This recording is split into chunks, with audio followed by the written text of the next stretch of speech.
Hey everybody, welcome to another Mercenary Thoughts from the Intersphere, episode, 204? Wow. Alright, today we're going to be talking about the Scarabus. It's a 30-ton mech that's found its way into the FedCom, Lyrian Commonwealth Fun Mech roundabout here. Well, basically, it was designed as a Solaris mech that found its way into the standard military ranks. All right. The Scarabus is a 30-ton mech. It's a 10-15-0, doesn't have jump jets, has 10 standard heat sinks, which really, with this mech, isn't a big deal. It has 99 points of armor, and it does have Indo Steel and the standard ferrofibers armor edition. So it's checking off two of the big ones, ferrofibers and Indo Steel, for allowing it to carry more armor and saving some weight with the Indo Steel. So, and it's a mech that has plenty of room on it to do so. All right. With 99 points of armor, it's pretty well protected. Just shy of what it needs to be fully maxed out, but, you know, can't have everything.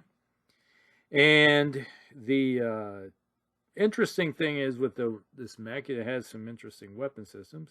It does carry Guardian ECM, so if works really good for shutting down C3 systems, Artemis, etc. You know, that kind of fun stuff.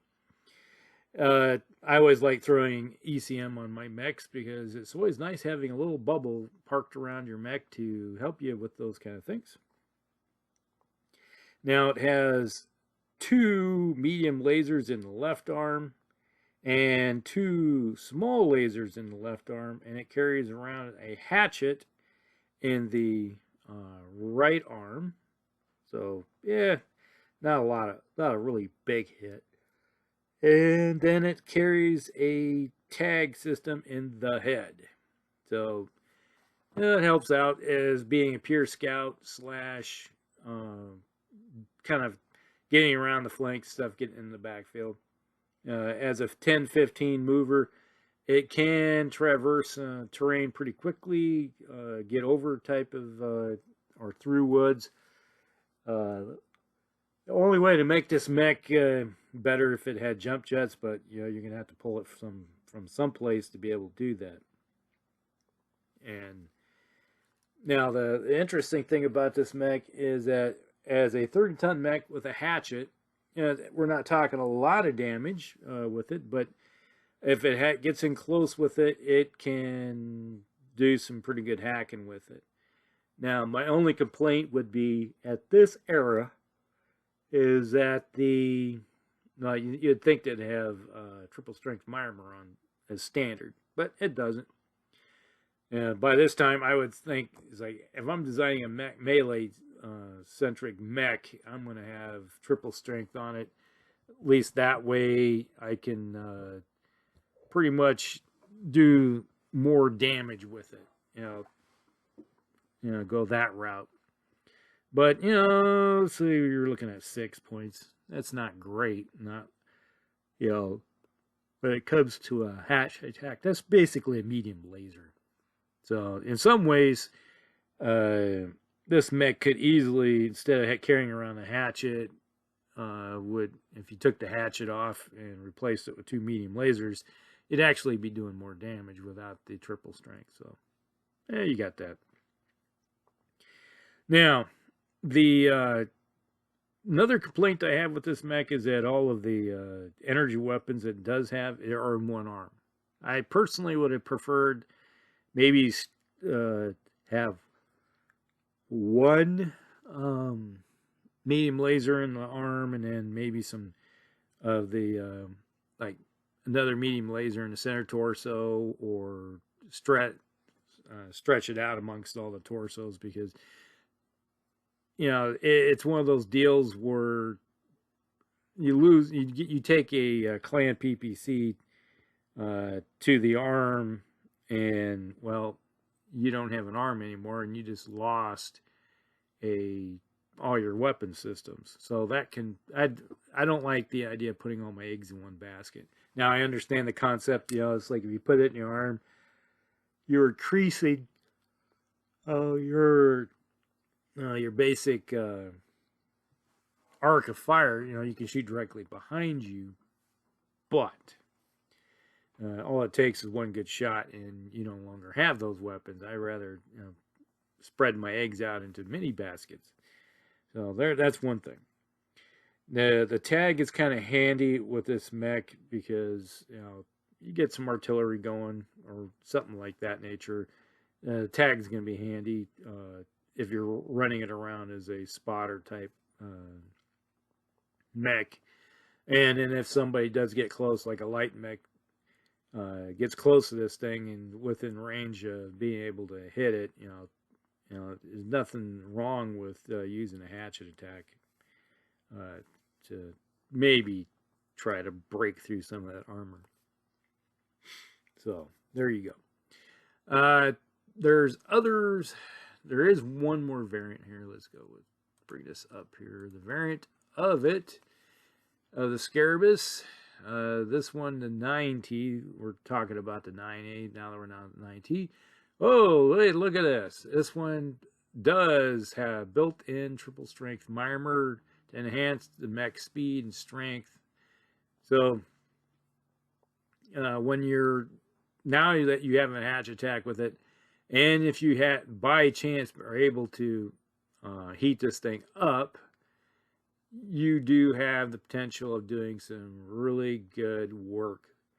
It's a damage. Right, so that's the nice thing about that version with triple strength.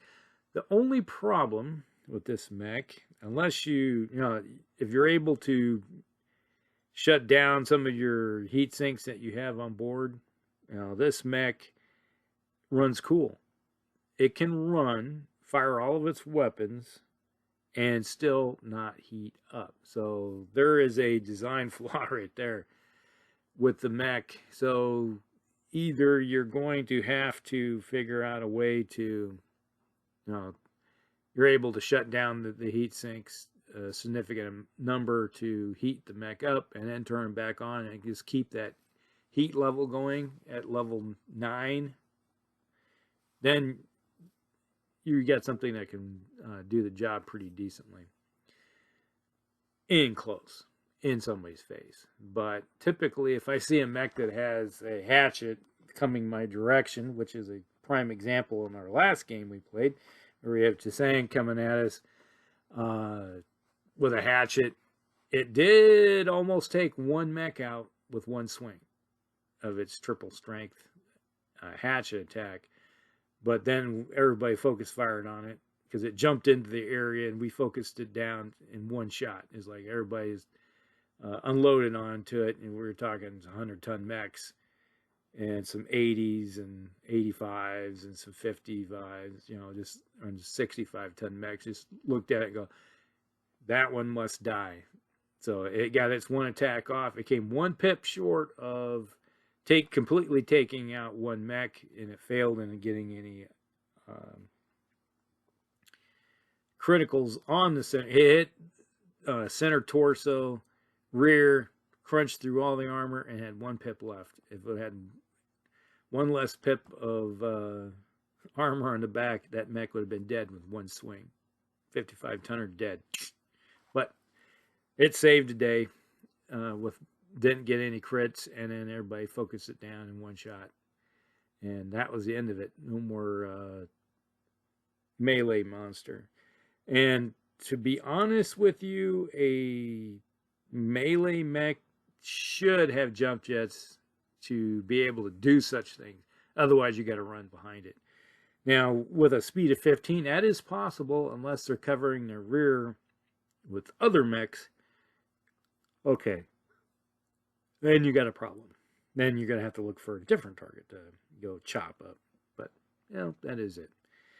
So, in a nutshell, the Scarabus can be used to some good effect, but it's not a 30-ton mech isn't screaming to me danger. You know, it's like, you know, it's going to do some good damage if it connects with the axe attack, if it has triple strength. But I'm not going to be running in fear of something that's 30 tons. Like I would say, a 45 tonner or a 65 tonner or a 100 tonner, you know, mech that's running around with a hatchet. You know, just the nature of the beast, I guess. Now, if you run a lance of them, maybe you might start looking at something that's cheap in the what is? Yeah, this thing's about 730 when it comes to battle value. I can't even say that. It not overly expensive. You know, you can toss that thing into a game as a kind of, oh, I've got a few points, I've got to figure out what to do with it. Yeah, maybe toss one in. But overall, it's a so-so mech that has your head scratching at times, but other times you're like, yeah, I can see myself using it. All right, that's it. That is the Scarabus. Hope you guys like it. Like and subscribe, share with your friends, and we'll see you in the next one. Hellcrux out.